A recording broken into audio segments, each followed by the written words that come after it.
The joint meeting will come to order. The chair appoints as member of the committee on the part of the House to escort His Excellency اشرف into the chamber, the gentleman from California, Mr. McCarthy, gentleman from Louisiana, Mr. Scalise, gentlewoman from Washington State, Ms. McMorris Rogers, gentleman from Oregon, Mr. Walden, Indiana, Mr. Messer, gentlewoman from North Carolina, Ms. Fox, gentleman from Kentucky, Mr. Rogers, gentleman from California, Mr. Royce, gentleman from Mr. Thornberry, gentleman from California, Mr. Nunez, gentleman from New Jersey, Mr. Freelandheisen, gentlelady from Texas, Ms. Granger, gentleman from California, Ms. Pelosi, gentleman from Maryland, Mr. Hoyer, gentleman from California, Mr. Becerra, gentleman from New York, Mr. Crowley, gentlewoman from Connecticut, Ms. DeLauro, gentlewoman from Maryland, Ms. Edwards, gentleman from New York, Mr. Engel, gentlewoman from California, Ms. Eshoo, gentlewoman from Texas, Ms. Jackson Lee, gentlewoman from California, Ms. Susan Davis, gentleman from California, Mr. Schiff, gentleman from Massachusetts, Mr. Moulton. The President of the Senate, at the direction of that body, appoints the following to the committee on the part of the Senate to escort His Excellency Mohammed Ashraf Ghani into the House chamber. The Senator from Kentucky, Mr. McConnell. The Senator from Texas, Mr. Cornyn. The Senator from Utah, Mr. Hatch. The Senator from Wyoming, Mr. Barrasso. The Senator from Missouri, Mr. Blunt. The Senator from Mississippi, Mr. Wicker. The Senator from Tennessee, Mr. Corker. The Senator from Illinois, Mr. Durbin. The Senator from Washington, Ms. Murray. The Senator from Michigan, Ms. Stabenow. The Senator from New Jersey, Mr. Menendez. And the Senator from Connecticut, Mr. Murphy. Members of the Escort Committee will please exit through the chamber lobby doors.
Mr. Speaker, the action of the Diplomatic Corps.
Mr. Speaker, the President's Cabinet.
Mr. Speaker, the President of the Islamic Republic of Afghanistan.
Members of Congress, I have the high privilege and distinct honor of presenting to you His Excellency Mohammad Ashraf Ghani, President of the Islamic Republic of Afghanistan.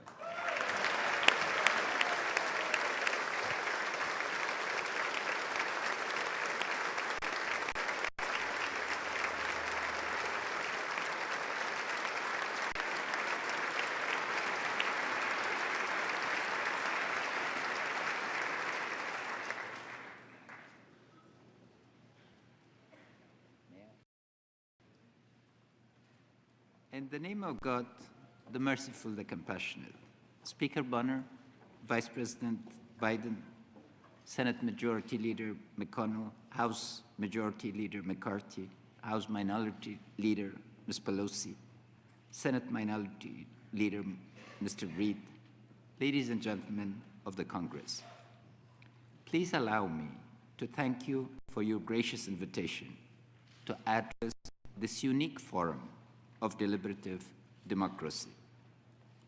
Above all else, I'd like to begin by thanking the people of the United States whose generous support for my country has been of such immense value in advancing the cause of freedom.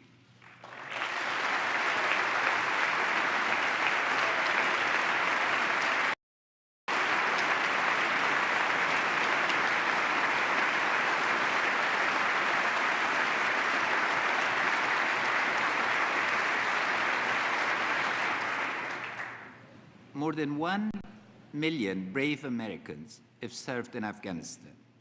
They've come to know our snow-capped mountains, our verdant valleys, our wind-swept deserts, fields, our unharnessed flowing rivers, and our plains of waving wheat.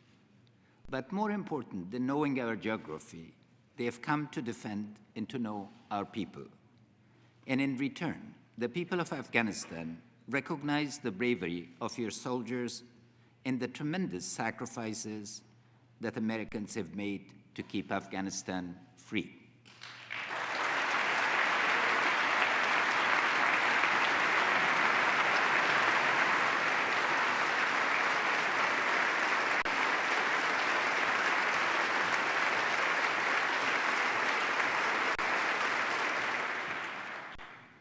We owe a profound debt to the 2,315 servicemen and women killed and the more than 20,000 who have been wounded in service to your country and ours.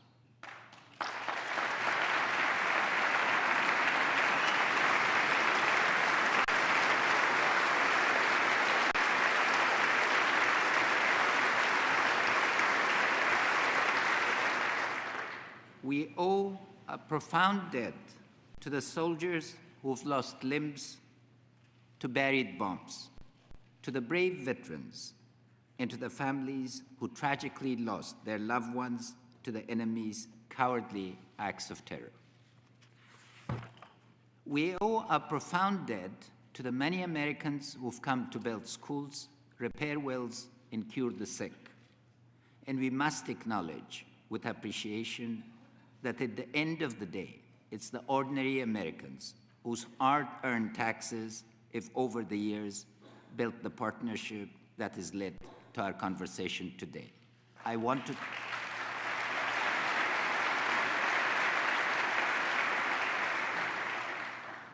thank the American taxpayer and you, their representatives, for supporting us.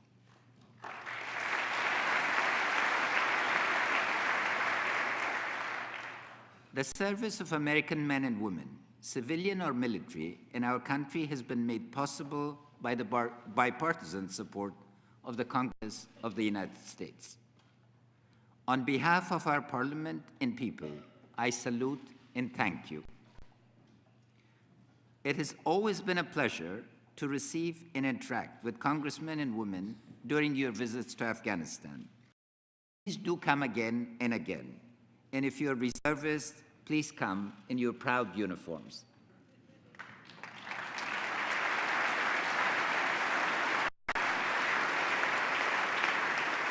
I had a unique opportunity that when Senator Graham was dressed as a colonel, I asked him to salute a three-star British general, and he complied. So thank you. Veterans will always be welcome in Afghanistan. Our deepest hope is that the time will come when Americans visiting our country see the cultural heritage and natural riches of the Bamiyan Valley, the ancient Timurid architecture of Herat and Mazar Sharif, the fishing streams of Badakhshan and Takhar, the forest of Khost Konar, Nuristan and Paktia, and the ancient architecture of Farah, Helmand and Nimroz. Not as soldiers, but as parents showing their children the beautiful country where they served in the war that defeated terror.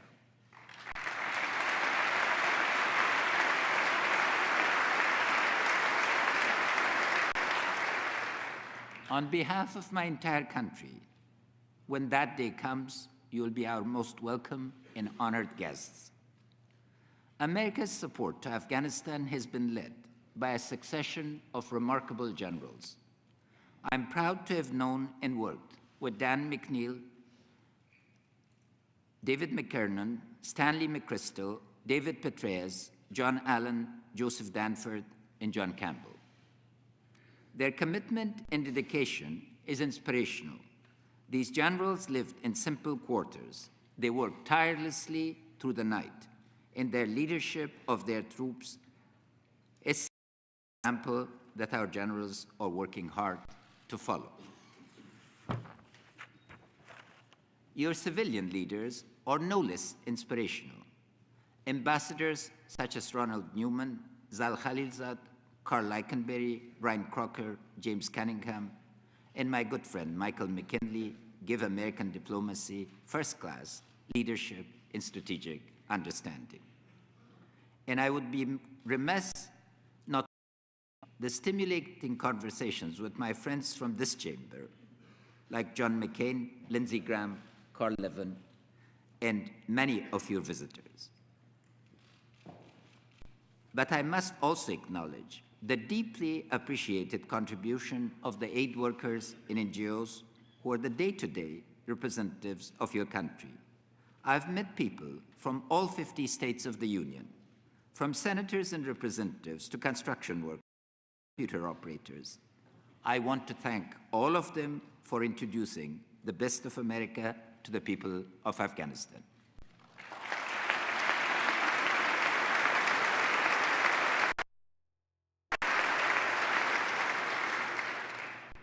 And finally, I would like to thank President Obama. He is an admirable and principled partner. His support for Afghanistan has always been conditional on our performance. What I can appreciate is clear and disciplined approach to American engagement.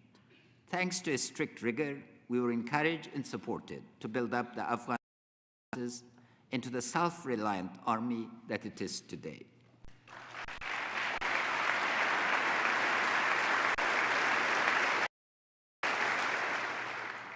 Because he stood firm on the deadline for the surge and the transition, the U.S. Army pulled off a logistical near miracle. First deploying and then withdrawing more than 100,000 soldiers without a hitch in time to deadline. And it is thanks to his promise to America to end the active combat that we saw a seamless handover of responsibility for all combat operations from your side to ours on December 31st, 2014.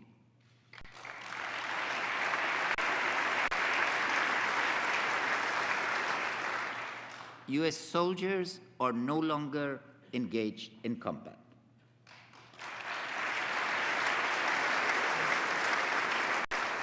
But we are delighted to have them at the train, assist, and advise mission. Tragedy brought our two countries together, but it's our shared interests and values that will keep us together. September 11, 2001 was not a distant image that I watched on the emotionless screen of television. It was horrific and it was personal. I was in my office at the World Bank when the first plane smashed into the World Trade Center and forever changed the lives of each and every one of us. New York is a special place for me and my family. My wife and I are both graduates of Columbia University. I was another beneficiary of America's wonderful generosity that has built so many long-standing friendships through its unparalleled universities. I ate corned beef at Katz's, New York's greatest, greasiest, pickle-lined melting pot.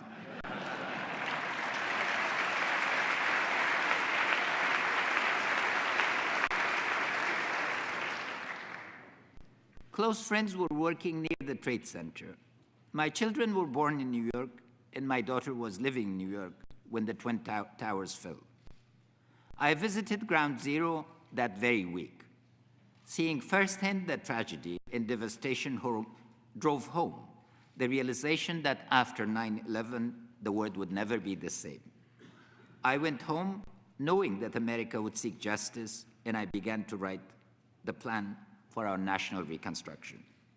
Indeed, justice came swiftly. Al-Qaeda terrorists were killed or driven underground. The Taliban, acknowledging their losses after the initial encounters, quickly vacated the cities, with their leadership moving to Pakistan and their rank and file returning to their villages. There was considerable anxiety about how the Afghan people would respond to the American presence. The issue was put to rest by the welcome accorded to the American soldiers in as partner. Even today, despite the thankfully rare, if no less tragic, green-on-blue incidents by Taliban infiltrators, the overwhelming majority of Afghans continue to see the partnership with the United States as foundational to. There is no better proof of this than last October's overwhelming and immediate parliamentary approval of the bilateral security agreement and the status of forces agreement, both of which testified to our desire to continue the partnership. Afghanistan has been the front line of the global battle against extremism.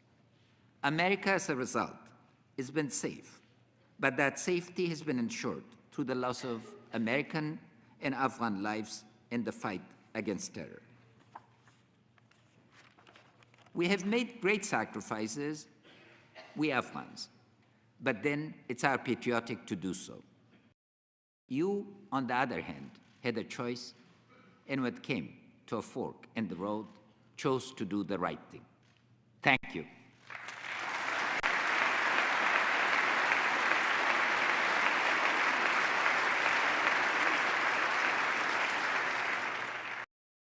Most recently, due to the refusal of our previous government bilateral security agreement and the status of forces agreement with NATO, we had lost momentum, and both partners had to operate under uncertainty, resulting some 8 months of lost time in the most critical moment of transition.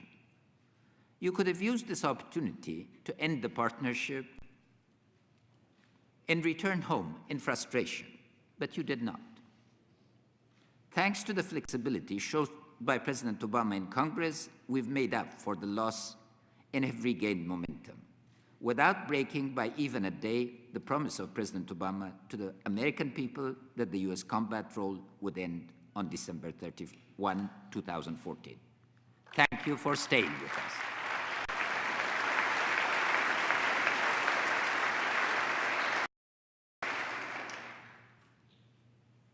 I would like to talk a little about our partnership because it's evolving. We are starting to balance the focus on security with a new emphasis on rule of law and justice, growth in the pursuit of peace and reconciliation. The framework for our future relationship is defined by our strategic partnership agreement and the bilateral security agreement. On your side, you've reaffirmed your commitment to support Afghanistan. On our side, we will focus on self-reliance. To get there, we've initiated reforms that will create a self-sustaining Afghanistan. I know American people are asking the same question as the Afghan people. Will we have the resources to provide a sustained basis for our operations? And the answer is, within this decade, we will.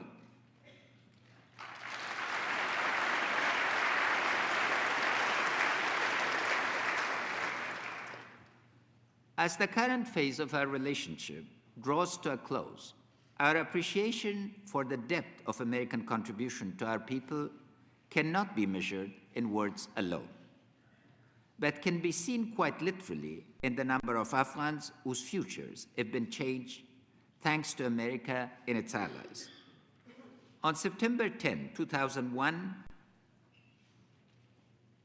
this will no longer shock you, there were no girls enrolled in school in Afghanistan. It was illegal to educate girls. Today, more than 3 million girls in primary schools across the country are learning to openly and actively participate in the future of a democratic Afghanistan.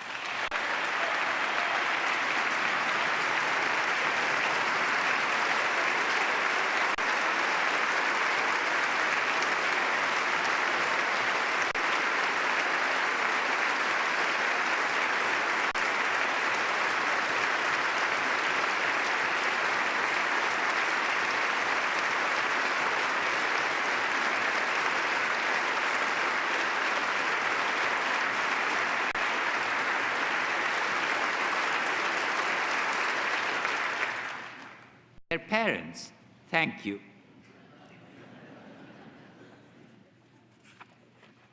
In 2002, when the Allies built their first clinics, the average lifespan of the ordinary Afghan was 44 years. Today, it's over 60. Thank you.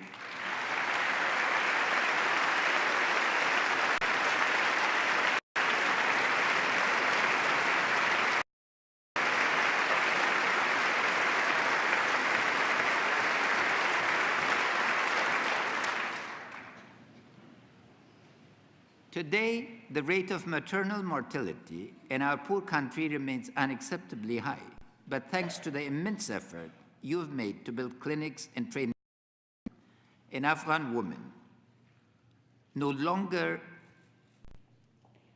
is no longer more likely to die because she gave birth to a child than if she had been somewhat fought on the front line of combat. Their husbands and their children, thank you.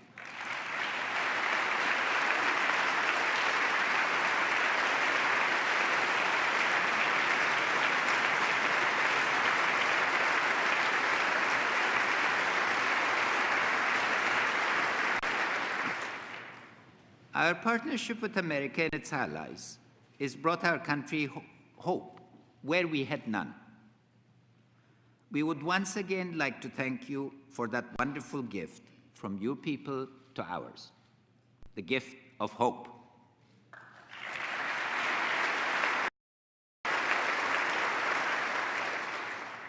But in Afghanistan, there's a saying that no gift can remain unreciprocated.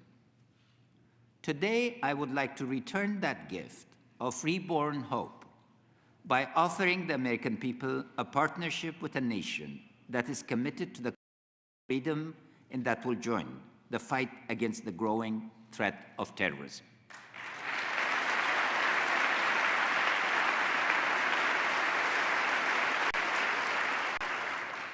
I will use my remarks today to tell America the history of how a future Afghanistan came to be. It is a story about how a poor country that relied on foreign help became a self-reliant nation where free trade and the rule of law let Afghan business create jobs and prosperity for its people. It is also a story about how a country that had been ravaged by conflict became a platform for peace and regional stability and prosperity. Ladies and gentlemen, the story about Afghanistan's path to self-reliance has already started. It began with last year's election and the formation of our national unity government. Afghanistan's external image is of a traditional country that has been frozen in time. But my partner and the CEO of Afghanistan, Dr. Abdullah, and I ran intense and passionate campaigns on the most modern of issues, such as the need to end corruption, taking the actions that would build transparency into government, and guaranteeing support for the impartial rule of law. Campaigns became forums for public debate. In the final election, not only more than 7 million Afghans turned out to the polls, but more than 10% of the votes were cast by women, many of them who had never previously had the chance to speak politically with their own voice.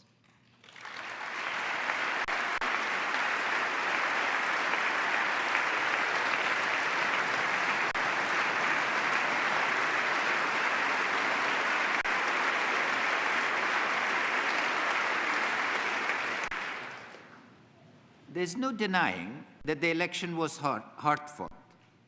But in the end, we chose the politics of unity over the politics of division. The national unity government brings together all parts of the country to make the government the arena where disputes are raised and resolved. Dr. Abdullah and myself may not initially agree on every issue, but we both believe deeply that spirited debate will produce better outcomes than will confrontational stalemate. We not only work together, we like working well together.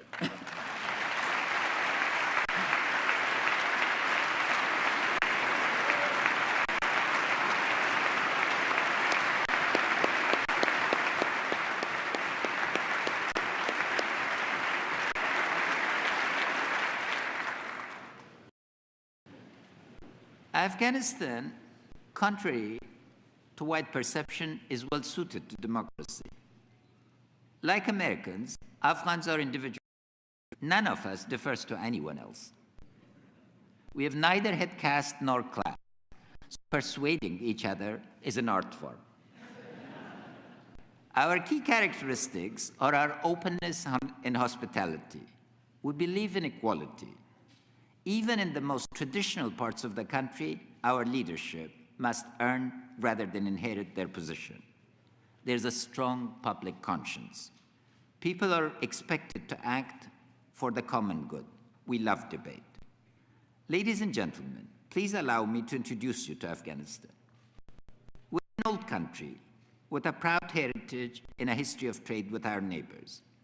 We've had bills of exchange for at least 2,000 years, and our women could write 2,500 years ago. For at least 3 millennia, we've been a hub for the caravans and trade networks that spread across Asia, bringing Chinese silk and Indian textiles to ancient Rome and Renaissance Italy. The 19th century disrupted this world as it did in so many other places. Afghanistan became an isolated buffer caught between two expanding empires. The emergence of the Soviet Union further isolated our country, culminating in the 1979 invasion and the subsequent war of resistance. Today, however, the isolation is over. First, awareness is growing that Afghanistan is quite literally the heart of Asia. Asia cannot become a continental economy without us.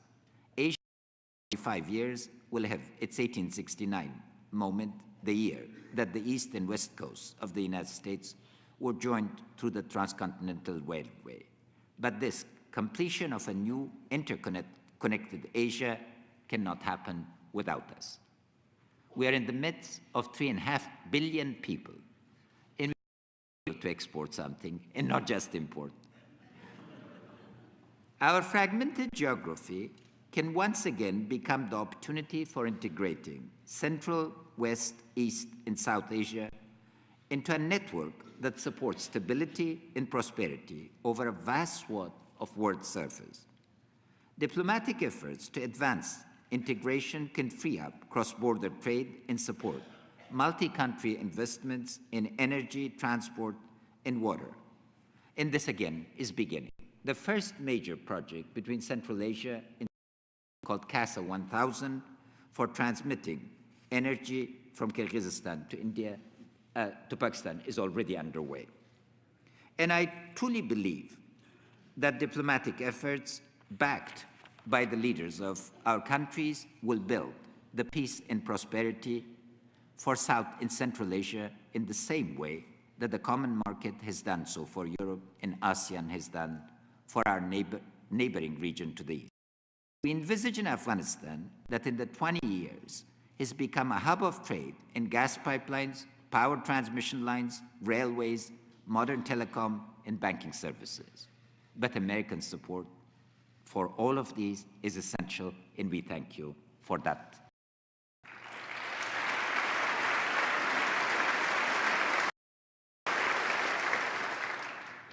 Ladies and gentlemen, if one story of our future history is bright, there is another, darker cloud that is making its way towards our country.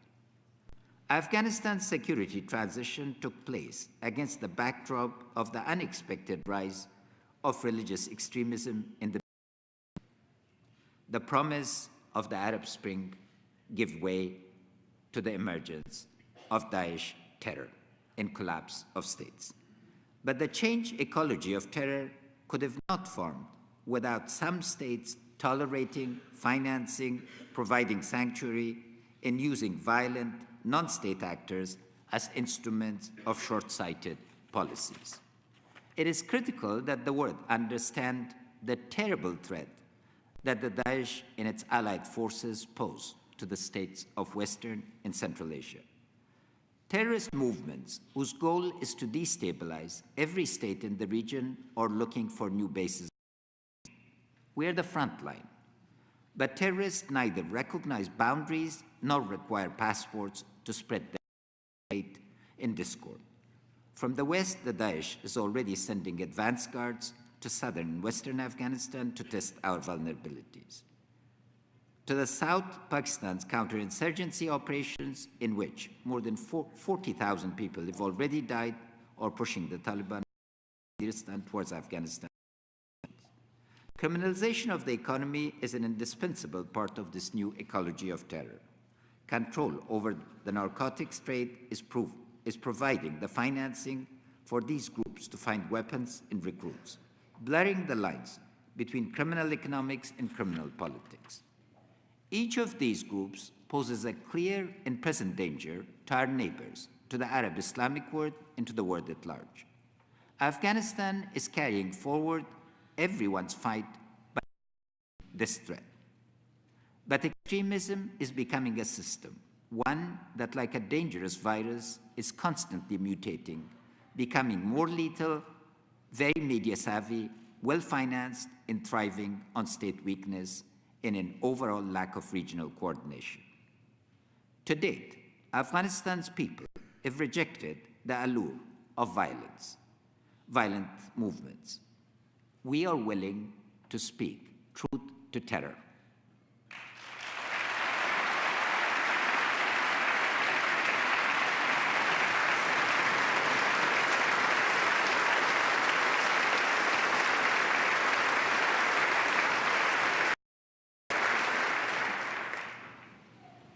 Military fighting may stem the advance of extremism, but it will not put an end to the anger and hatred being promulgated across Muslim-majority countries by these groups. That hatred must be challenged and overcome from within the religion of Islam.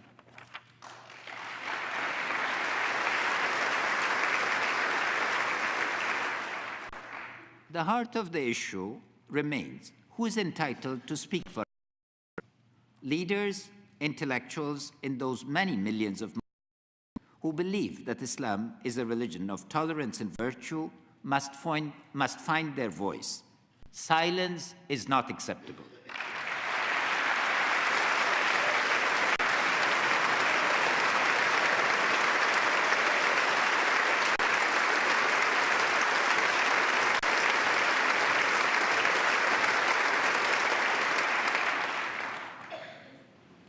But silence is not what the world will hear from us. Afghanistan is joining a new consensus that is emerging in the Muslim world, a consensus that rejects intolerance, extremism, and war. Scholars such as Frederick Starr have documented beautifully Central Asia's long tradition of rationalism and scientific inquiry. During Islam's golden age, Muslim scholars synthesized and recorded all known knowledge of the medieval world, giving the world advances in algebra, astronomy, water resource management, printing, and positive science. This is the Islamic civilization that needs to reinvent itself.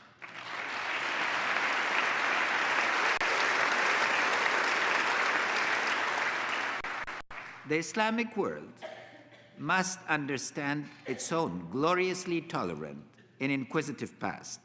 It must re-engage with the world openly and without paranoia of encirclement.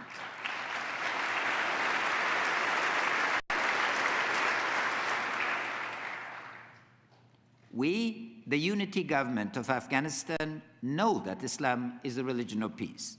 We are responding to extremist threat by building partnership at the global, regional, Islamic, and national levels of governance. Globally, Afghanistan abides by international conventions and the rule of law. We're staunch supporters of the Universal Declaration of Rights, firmly embedded in our Constitution, obliging the state to achieve these rights for our citizens. We're committed to support our independent Human Rights Commission, and I'm pleased that Dr. Seema Samar, a tireless champion of human rights, is a member of this delegation and is today sitting in the audience of this great chamber.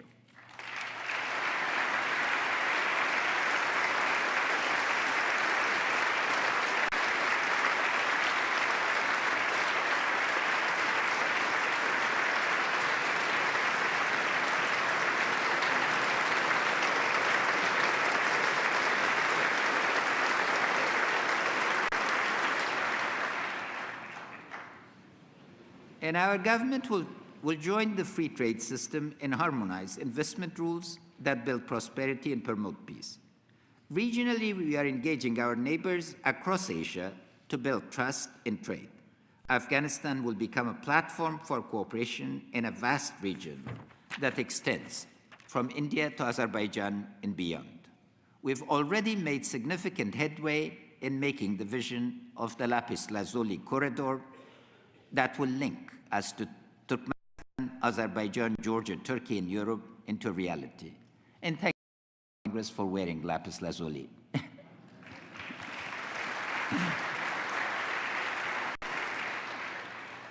The Arab Islamic world, from Saudi Arabia in United Arab Emirates, Qatar, and Iran, is keenly aware of the new threats, and we hope they will soon agree on a regional framework of cooperation.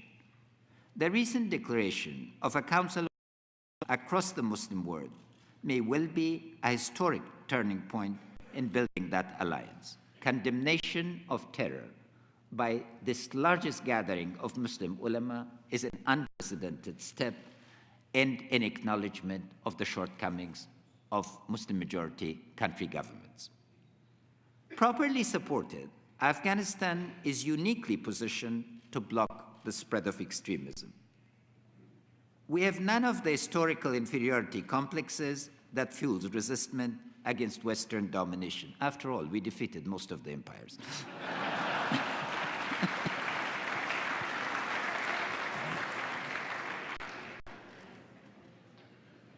With the better exception of the aberrant Taliban regime, Afghan Islam has traditionally been inclusive and reflective, not violent and angry.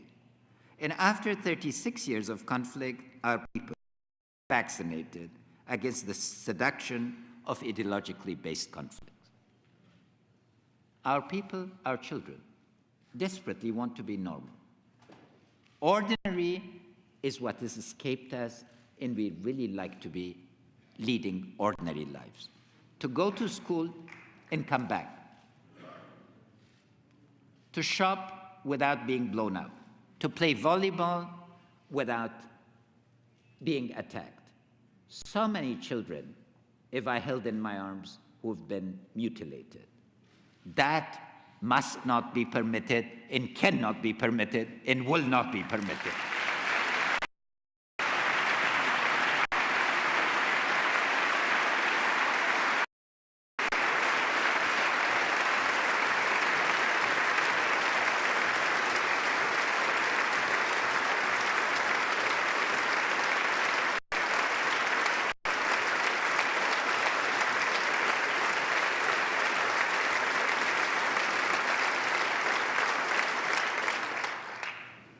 For Afghanistan to oppose the violence of extremism, turn our sights to the struggle to end the condition that give rise to extremism in the first place. Our efforts begins with a frank recognition of our problems and the challenges that we must tackle with determination and commitment.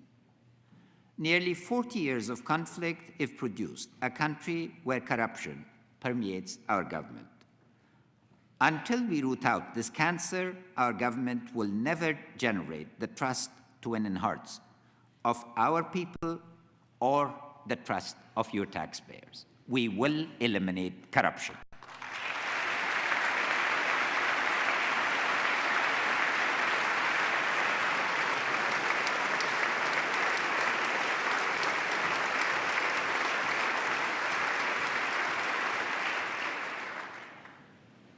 On our second office, we tackled the notorious case of Kabul, which for years had lain in abeyance. I'm pleased to report to you that all the court system of Afghanistan, including the Supreme Court, has now made a decision against these thieves and has allowed us to collect from them. And we will collect and get the public purse refilled.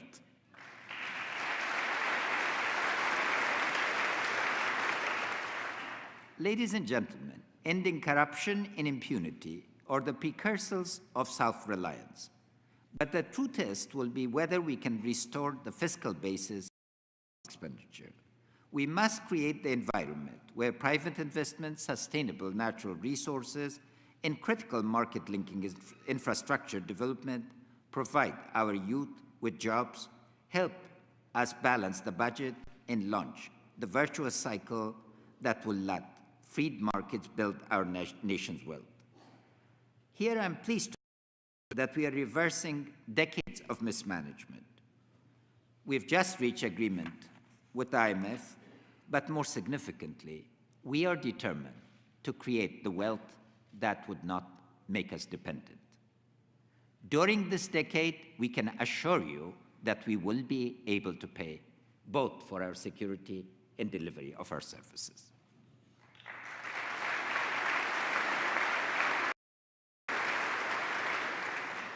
If economic growth is the first foundation block of self-reliance, the second foundation is with the education of Afghanistan's women.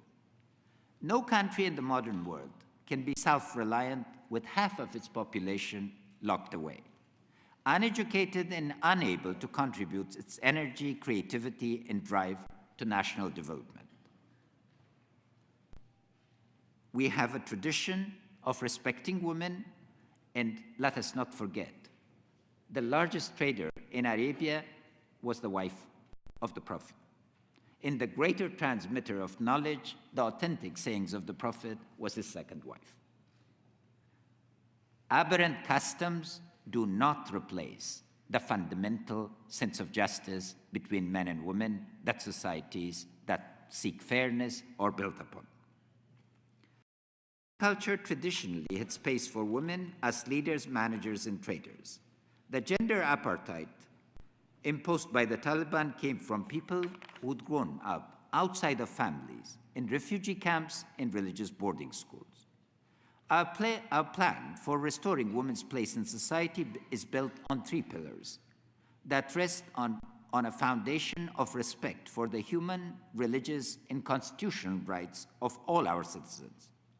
First, and I want to spend a little time on this theme, women is not solely a matter of rights, important though they are. It is a matter of national necessity.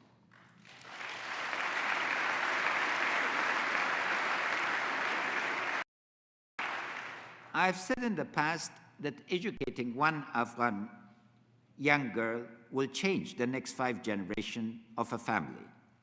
I would not be standing before you today as an educated man had my grandmother in exile in India who had learned to read under the British, not taken it upon herself to make sure that I would match my youthful passion for hunting and riding horses with mastering the classics in Dari and Pashto and striving to excel in foreign languages. Thank you, grandmother.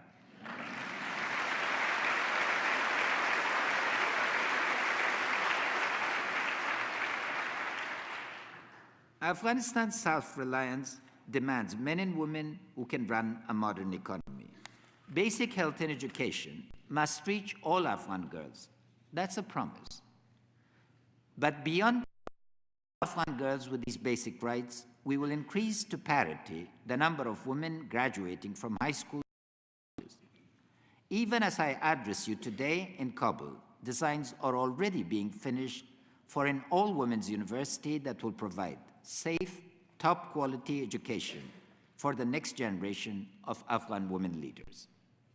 Let me tell you the story of Khatira Afghan, a young woman from Kandahar. Her schooling began when she braved threats of disfigurement by people swearing that they would throw acid in her face before they would let a girl attend the school. She would not be dissuaded. Her uncle threatened to disown her when she applied to university, but she stared him down. Khatira went to American University of Afghanistan, where she not only topped her class, but aided by a Fulbright scholarship, went on to get a master's degree from the Ohio State University. Today, Khatira's formerly angry uncle is so proud of her that he tells his grandchildren, both little boys and little girls, that they must be as brave as their Aunt Khatira.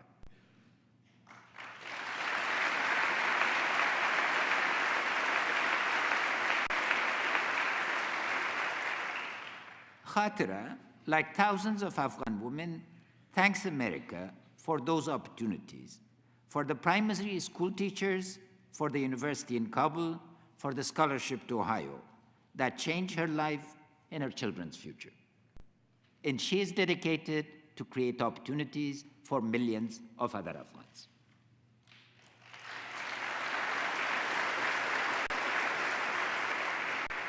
The second pillar is that women must have the same access to economic opportunities as men. Women's full empowerment will come about not through global conventions or government programs, but when they have jobs and own businesses. The United States has been a steadfast supporter of the nationwide National Solidarity Program, which for 10 years has given not thousands, but millions of poor village women their first chance to control their own resources.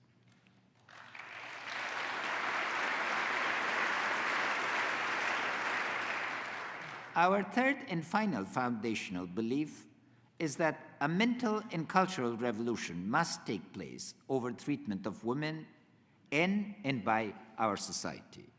There is no point talking about how much we respect women's honor if we let rape go unpunished or allow harassment in our streets.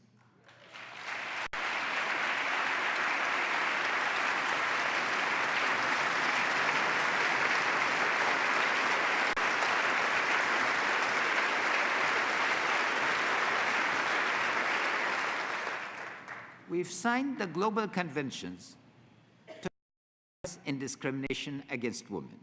We will implement them vigorously, but work is still needed to convince our that the protection of women's rights is part and parcel of their own quest for social justice. I personally, as the leader of Afghanistan, am committed to working with the ulama, activists, and thought leaders of our country to bring about this mental change. Both the CEO, Dr. Abdullah, and I will insist that the officials of our government set the national standards for workplace fairness.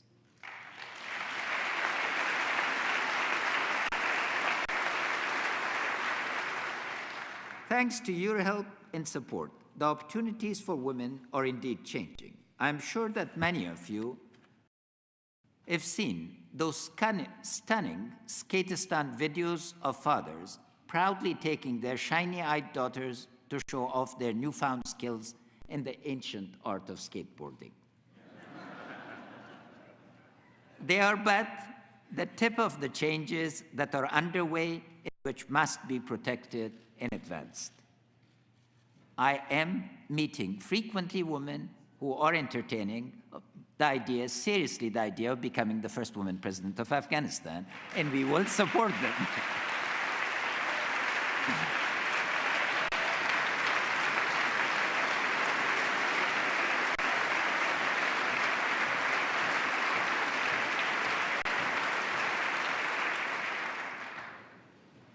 I'm pleased to state that we've promised to name 4 women to the Afghan cabinet, raising the women's share to 20%. Still too low, but at least fulfillment of our promise.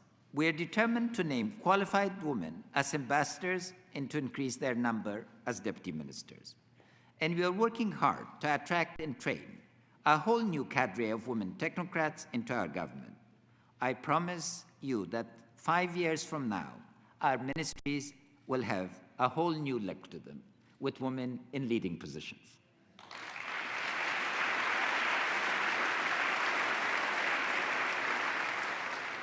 We are a country of young people. The absolute majority of people are under 30 years of age. Youth are invested in the future, not in repeating the past. Jobs and engagement with the world are their first priority. Despite all of the assistance that Afghanistan has received over the years, 30% of the population still lives below the poverty line. Lacking even basic services such as clean water or household electricity. This cannot continue. We have articulated a citizen charter that will investments that are needed to reduce poverty across the nation and prepare the next generation for capitalizing on the new opportunities that the economy can provide. Ladies and gentlemen, so far I've talked about how we will achieve by ending corruption, balancing the budget, mobilizing the energies of our women and youth, and growing the economy. Let me now turn to the elephant that is lurking in the back of the room. We must secure peace.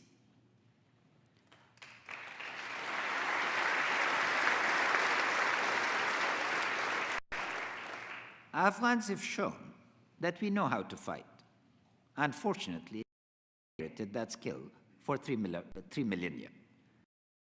As far back as the invasions of Alexander and the more modern expulsion of the Soviet Union, Afghans have shown that we will protect our country against foreign attack, no matter how steep the price or how well armed the intruder.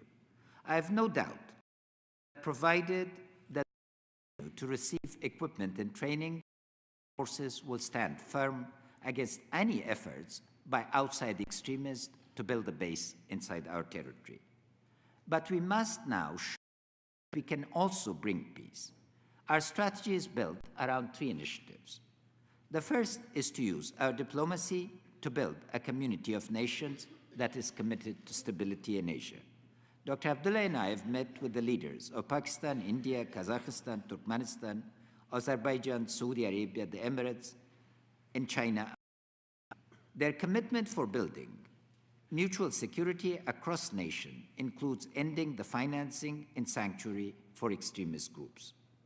The second initiative is to build up the ability of our armed forces to project the elected government across our entire national territory. Our partnership with the United States and ISAF, now transformed into the Resolute Support Mission, has given Afghanistan a well-trained army that is bringing the fight to the enemy. We are no longer on the defensive, but have taken the offensive. On December 31, 2014, all combat operations were handed over to Afghan National Security Forces. General John Campbell, the U.S. commander of Resolute Support Mission, is publicly testified in this very chamber that the Afghan Army's professionalism for military men's expectations. Thanks to our Army, we will negotiate with the Taliban from a position of strength, not weakness, so that the hard-fought gains in education, health, government, media freedom, and women's rights are not lost.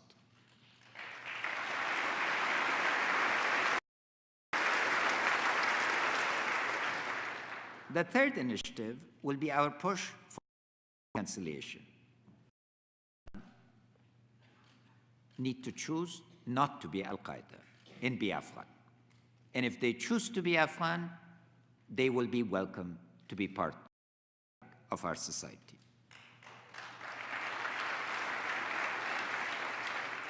Many believe themselves to be patriots rebelling against the corruption and criminality that they saw in their towns and villages. We can deal with legitimate grievances that combatants agree to respect the Constitution and the rule of law as the outcomes of negotiations. We are confident that path for their return to society. Ladies and gentlemen, I'm not here to tell you a story about an overnight transformation of my country. You're too wise for such stories.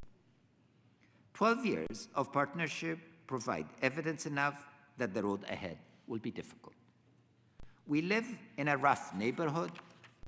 We are a very poor country. Self-reliance is our goal. We bear the scars of the fight against the Soviet Union and the forces of fundamentalism, scars that are as much in our minds as on the bodies of the Afghan farmers and American soldiers who have fought for freedom. But although we may be poor, we are very proud. Our goal of self-reliance is no pipe dream told to pacify partners who are tired of hearing the promises that we later failed to keep. We want your know-how, the business skills of your corporations, the innovation of your startups, and the commitment of your NGOs. But we don't want your charity. We have no more interest in perpetuating a childish dependence than you have in being saddled with a poor family member who lacks the energy and drive to get out and find a job. We are not going to be the lazy Uncle Joe.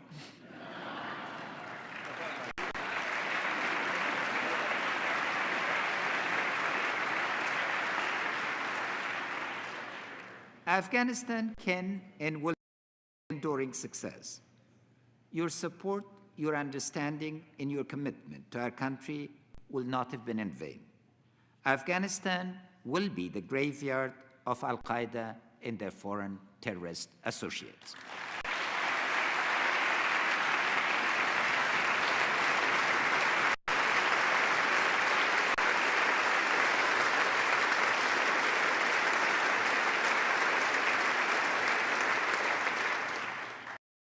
Never again will our country be host. Never again will we give extremists the sanctuary to plan their destructive plots. We're determined to become the roundabout and the platform for the peaceful cooperation of our civilization. Together, our countries will finish the job again on that clear, terrible September morning, almost 14 years ago. We have the will, and we have the commitment that will anchor our country in the world community of peaceful, democratic nations. Knowing our condition, you, the American Congress, and the American people, decide how to ensure that our common goals and interests are written into the books that will be telling the history of our shared future. Thank you again, and may God bless the partnership between America and Afghanistan.